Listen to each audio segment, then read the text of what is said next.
Yeah.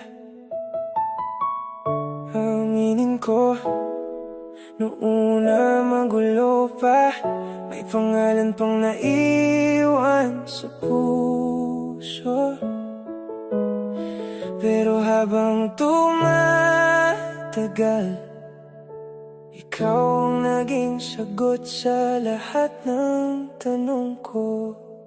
Aaminin ko sa'yo, nung una kitang nakilala, may sapang nasa isip, may bakas pang hindi nawawala. Tulad mo, siya rin ay minsang naging mundo, kaya dala ko pa noon ang bigat na tinatago ko. Hindi madali ang umusad kapag sugatan pa, kahit gusto mong tumawa, may kirot pa rin kasama. At ayokong magsinungaling, ayokong magkunwari, kasi mas gusto kong marinig mo ang totoo mula sa sarili. May mga gabing nalilito, may mga alaalang bumabalik, may mga pangako na pako, may mga pusong di na umikit. Pero sa bawat araw na nakilala kita ng mas totoo, may unti-unting nagbago sa takbo nitong puso ko.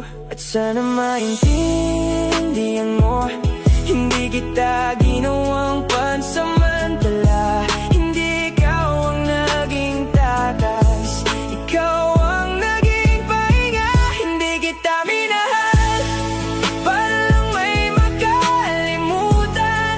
Kinalimutan ko ang kahapon para ikaw ang tuluyang mahalin. Sa dami ng sugat, ikaw ang naging dahilan kung bakit gusto kong maniwala ulit sa pag-ibig na totoo at malinaw. Hindi kita ginamit para punan ng pagkukulang, hindi ka naging anino ng isang nakaraang pangalan. Sa totoo lang, habang mas nakikilala kita, mas lalo kong nakita na iba ka, iba ang dala. Ikaw yung tahimik pero ramdam ang pag-aaruga. Ikaw yung simpleng kasama pero may dalang ginhawa. Habang siya ay alaala na pilit kong binibitawan, ikaw naman ang dahilan kung bakit gusto kong lumaban. Dahan-dahan kong nilibing ang sakit ng kahapon, dahil sa presensya mo lumiwanag ulit ang ngayon. At sa unang pagkakataon, matapos ang lahat ng pagluha, may dumating na hindi lang basta saya kundi payapa. Kaya kung may tanong sa isip mo kung totoo ba,